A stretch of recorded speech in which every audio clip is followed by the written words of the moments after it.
सुकरात को जहर का प्याला क्यों दिया गया? आखिर एथेंस के अहले इक़्तिदार को उससे तकलीफ़ ही क्या थी? सुकरात कोई लीडर न था, जंगजू न था, उसका सियासी असर व रसूख इतना न था कि वो अहले इक़्तिदार के लिए ख़तरा बन सके। सुकरात के जहर का प्याला सदियों पुरानी तारीख़ है।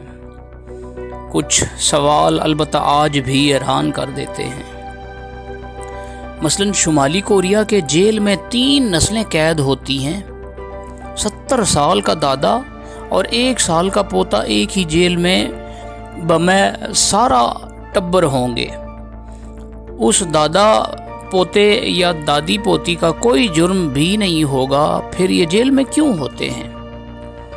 सुकरात का जुर्म एक ही था, उसने अपने तुलबा को सवाल करना सिखा दिया था। सवाल को उस दौर में भी और आज भी अहले इक़्तिदार सवाल नहीं समझते, बल्कि अपनी अहलियत पर शक समझते हैं। एथेंस के उस्ताद भी सुकरात के ख़िलाफ़ थे, क्योंकि वो पहले जो कुछ पढ़ाते तुलबा उसे कबूल करते, लेकिन अब तुलबा ने सवाल करना शुरू कर दिया।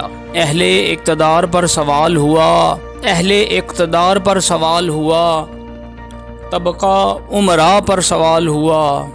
तुम अगर आसाइश में हो तो हलकत आखिर क्यों परेशान है?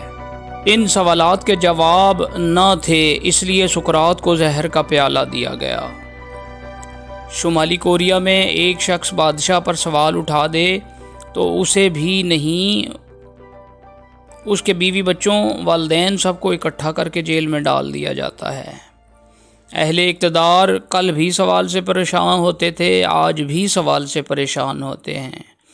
बस कुछ मुआशरे अब तरक्की कर गए हैं, वो कहते हैं अच्छा इसे इक़्तिदार दे दो जो तुम्हारे जवाब दे सके, और कुछ मुआशरे शुमाली कोरिया की तरह होते हैं, वो नस्लों को कैद करके समझते हैं शायद अब उन पर सवाल उठना बंद हो जाएंगे। सवाल लेकिन उठते रहेंगे, क्योंकि अहले इक़्तिदार सवाल को शक की नज़र से देखते हैं, और शक किसी को भी नफसियाती मरीज़ बना सकता है।